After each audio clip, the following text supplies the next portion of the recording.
पल पल न्यूज के न्यूज रूम से मैं हूं आपके साथ नदीम अकरम। 10 मार्च की तारीख का ऐलान था और आज 10 मार्च की तारीख है। तकरीबन 12 बजने वाले हैं और लगभग तस्वीरें जो हैं वो साफ भी होती हुई दिखाई दे रही हैं। पर उत्तर प्रदेश में क्या कुछ होगा, सस्पेंस लगातार बरकरार है, क्योंकि अचानक से ग्राफ जो है कभी भारतीय जनता पार्टी का 250 के पार पहुंच जा रहा है तो लुढ़क करके 200 पर आ जा रहा है। जैसा कि इससे पहले की रिपोर्ट में मैंने आप लोगों के सामने रखा, आप एक बार फिर से मैं आप लोगों के सामने हाजिर हूं, क्योंकि तमाम लोगों के फोन कॉल और मैसेजेस आए थे कि आजम खान की सीट पर क्या हुआ, कैराना की सीट पर क्या कुछ उथल पुथल चल रही है, आजम खान के बेटे का क्या हुआ, मोहम्मद इकबाल का क्या हुआ। ये तमाम सीटों पर जो हॉट सीटें थी, खासतौर पर जहां मुस्लिम उम्मीदवार चुनावी मैदान में गठबंधन की तरफ से उतारे गए थे, उन सीटों के रुझान के लिए हर एक अपडेट आप लोगों के सामने रखने जा रहा हूं। पर उससे पहले आप मेरी एक स्क्रीन की तरफ देख रहे होंगे कि गोदी मीडिया के तमाम दलाल, दंगाई, चाटुकार पत्रकार मौजूद हैं, जो कि कांग्रेस के पंजाब में हारने पर ज्यादा खुशी जाहिर कर रहे हैं। एक तरफ आप एबीपी न्यूज देख रहे हैं, जहां एबीपी न्यूज अब तक के रुझान में बता रहा है कि 274 के पार जो है भारतीय जनता पार्टी चल रही है, समाजवादी पार्टी जो है 118, बसपा जो है वो 4 पे जा रही है, कांग्रेस 4, अदर को 3 मिल रही हैं।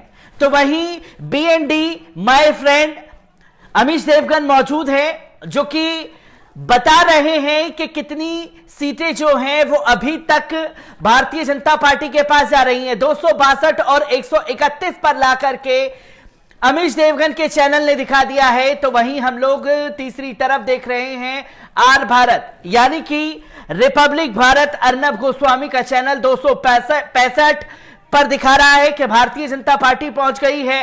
तो वहीं दिखा रहा है कि 130 के लगभग जो है समाजवादी पार्टी पहुंची है। तो जी न्यूज का भी कुछ इसी तरीके का रुझान उत्तर प्रदेश पर लेकर के है। 263 सीटें भारतीय जनता पार्टी, समाजवादी पार्टी 124, जहां गोदी मीडिया के जितने भी दंगाई पत्रकार हैं सब मोदी भक्ति में लीन नजर आ रहे हैं, ज्यादा उत्साहित हैं पंजाब में कांग्रेस के हारने से, जो कि खुशी इनके चेहरे से साफ तौर पर दिखाई दे रही है।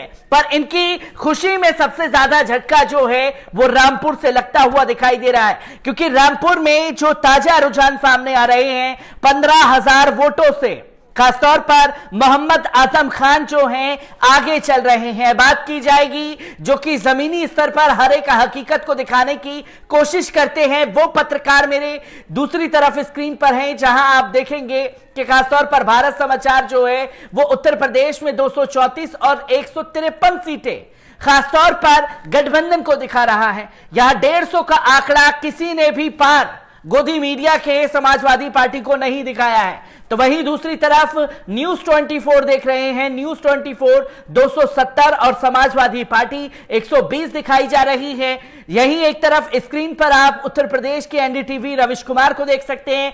271 सीटें जो हैं भारतीय जनता पार्टी जो है नीचे के ग्राफ पर चल रही है, सीटें कम भी हो सकती हैं। 121 सीटों पर जो है समाजवादी पार्टी चल रही है। तो वहीं आज तक यानी कि अंजना ओम कश्यप ईमानदार पत्रकार का लक़ब जो है इन्हें दिया गया था, खासतौर पर अखिलेश यादव द्वारा, जहां यह बताया जा रहा है खासतौर में उत्तर प्रदेश की सीट पर किस तरीके का रुझान है इनका।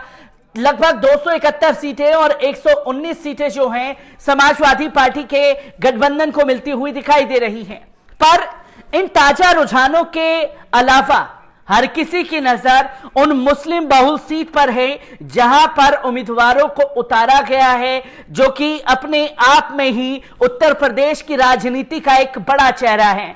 अब उन रिपोर्ट पर नजर डालें जहां से जो आगे चल रही हैं। सबसे पहले बात की जाएगी रामपुर की सबसे ज्यादा हॉट सीट, खासतौर पर जहां से मोहम्मद आजम खान साहब जो हैं चुनावी मैदान में हैं। 15,000 वोट अभी तक उन्हें मिल चुके हैं। तो वहीं भारतीय जनता पार्टी को उनके मुकाबले में मात्र 1200 वोट ही मिल पाए हैं।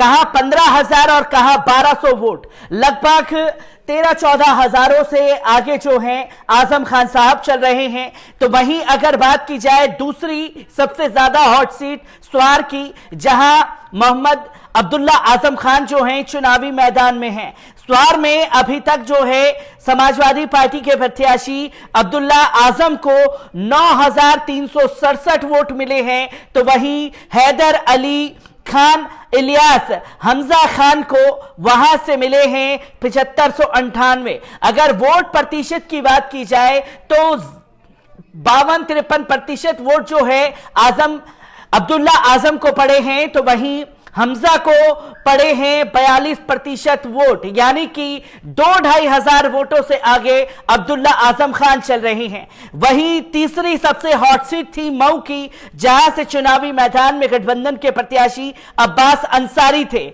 मऊ में अशोक कुमार सिंह भारतीय जनता पार्टी के, जो कि 5,719 वोट लेकर के आगे चल रहे हैं, तो वहीं दूसरे नंबर पर अब्बास अंसारी हैं, जहां 4,250 वोट उन्हें मिले हैं। जहां 40% वोट जो है भारतीय जनता पार्टी हासिल कर चुकी है मऊ में, तो 30% वोट जो है ये अब्बास अंसारी हासिल कर चुके हैं। तो वहीं चौथी सबसे ज्यादा हॉट सीट जो थी खासतौर पर देखने वाली, वो थी कैराना की, जहां कैराना में नाहिद हसन को अभी के रुझानों के मुताबिक 13,486 वोट मिले हैं, लगभग 50% वोट मिले हैं कैराना में नाहिद हसन को।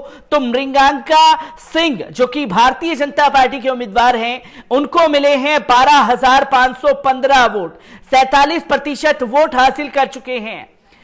लगभग 700-800 वोटों का फर्क कैराना में भारतीय जनता पार्टी और समाजवादी पार्टी के बीच चल रहा है। तो वहीं पांचवी हॉट सीट थी कमाल अख्तर की, जहां से चुनावी मैदान में समाजवादी पार्टी की तरफ से उतारे गए थे कांट विधानसभा सीट से 12,560 वोट कमाल अख्तर साहब को मिले हैं, जहां 48% वोट वो हासिल कर चुके हैं। जहां राजेश कुमार सिंह भारतीय जनता पार्टी के 8,209 वोट ही हासिल कर पाए हैं। इसी के साथ साथ अगर संभल की बात की जाए तो संभल में इकबाल महमूद समाजवादी पार्टी के उम्मीदवार 7,503 वोट हासिल कर चुके हैं, 45% वोट उन्हें मिले हैं। तो भारतीय जनता पार्टी के राजेश सिंघल 4,996 वोट हासिल कर चुके हैं, तकरीबन 2-2.5 हजार वोटों से आगे चल रहे हैं यहां पर इकबाल महमूद संभल में। और संभल के अलावा अगर बात की जाए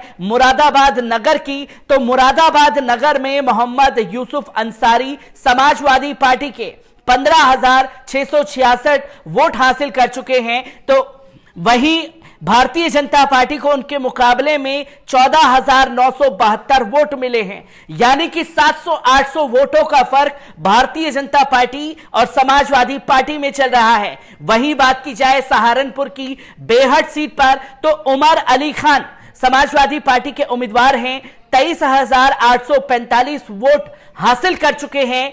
तो वहीं भारतीय जनता पार्टी के नरेश सैनी 13,561 वोट ही हासिल कर चुके हैं, तकरीबन 10,000 वोटों से उमर अली खान आगे चल रहे हैं। जहां मैंने आप लोगों के सामने स्वार सीट पर क्या ताजा रुझान अभी इस वक्त आ रहे हैं, मऊ पर क्या ताजा रुझान है, कांट पर क्या ताजा रुझान है, कैराना में क्या रुझान है, संभल, रामपुर, मुरादाबाद नगर और बेहट की जो सबसे ज्यादा हॉट सीट थी, उसे लेकर के आप लोगों के सामने जुड़ा था। और जो भी अपडेट पल पल की बदल रही है, उसी पल पल की रिपोर्ट को लेकर के मैं आपके साथ पल पल के जरिए जुड़ता रहूंगा। दीजिए इजाजत, शुक्रिया।